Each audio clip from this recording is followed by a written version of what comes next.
Ang pagiging law student ay hindi madali. Puyat, pagod, at halos wala ng oras para sa sarili. Pero paano kung sa gitna ng lahat ng yon, may isang gabi na mas hihigit pa sa pagod ang mararamdaman mo? Isang takot na hindi mo maipapaliwanag.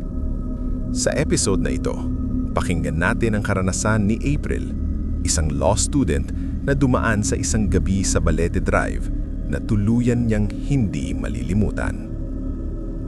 Magandang araw po sa inyo at sa lahat ng tagapakinig ng channel na ito. Ako po si April, isa po akong law student. Noon hindi ako naniniwala sa mga sabi-sabi na may white lady sa Balete Drive, pero nagbago iyon nung ako na mismo ang nakaranas nito. Nangyari ito noong kasagsagan ng finals namin.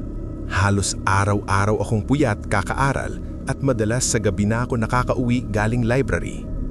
Isang gabi, bandang alas 12 na, nagdesisyon akong umuwi na dahil hindi na kaya ng katawan ko. Wala na akong masakyan kaya hiniram ko ang kotse ng kuya ko. Tahimik ang kalsada. Iilan lang ang sasakyan at halos walang tao sa paligid.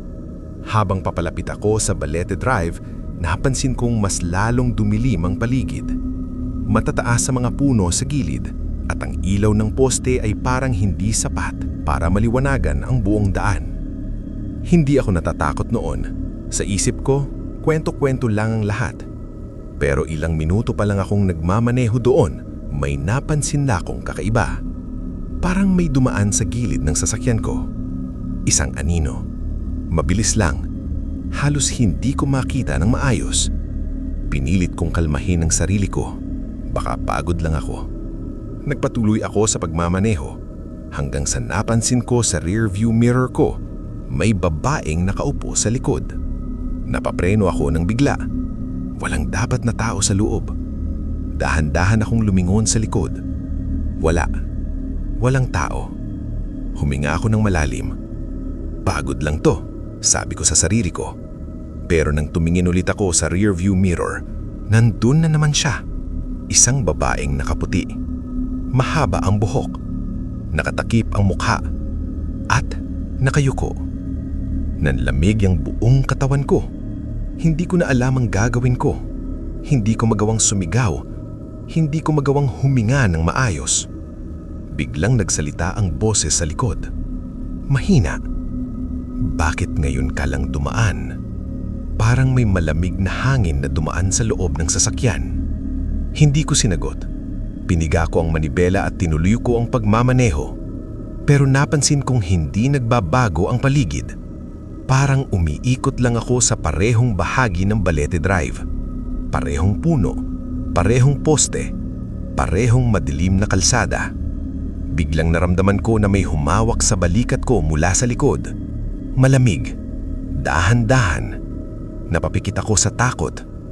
Hindi ka pa pwedeng umalis. Hindi ko na mapigilan. Sumigaw ako habang pinipilit kontrolin ang sasakyan. Biglang namatay ang makina. Huminto ang kotse sa gitna ng kalsada. Patay ang ilaw.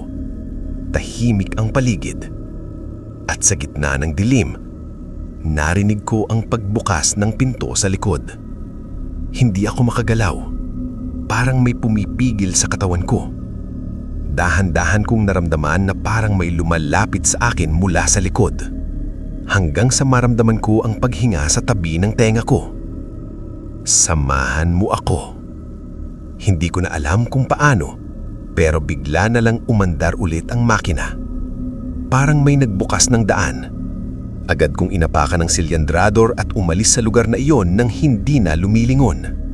Paglabas ko ng Balete Drive, bumalik ang ilaw ng kalsada. May mga sasakyan na ulit. Parang normal na ang lahat. Pero hindi pa tapos. Pagdating ko sa bahay, agad kong pinark ang kotse at pumasok. Hindi ko na kinuwento agad sa pamilya ko. Hindi ako nakatulog ng gabing iyon. Kinabukasan, tinawag ako ng kuya ko. April, bakit may buhok sa likod ng kotse? Kinabahan ako. Sumama ako sa kanya para tignan. Sa backseat, may mga hibla ng mahahabang buhok. Hindi iyon sa akin. At sa salamin ng bintana sa likod, may bakas ng kamay. Parang may kumapit mula sa loob. Simula noon, hindi na ako dumadaan sa Balete Drive. Pero minsan kapag nagmamaneho akong mag-isa sa gabi, may pakiramdam pa rin akong may nakaupo sa likod. At kapag tinitignan ko ang rearview mirror, may mga sandali na parang may nakikita akong puting anino. Nakaupo, tahimik, at naghihintay. Hanggang ngayon, hindi ko alam kung ano ang gusto niya. Pero isang bagay ang sigurado, may mga daan na hindi mo dapat daanang mag-isa. Lalo na kung may naghihintay sa iyo doon na matagal nang hindi nakakauwi.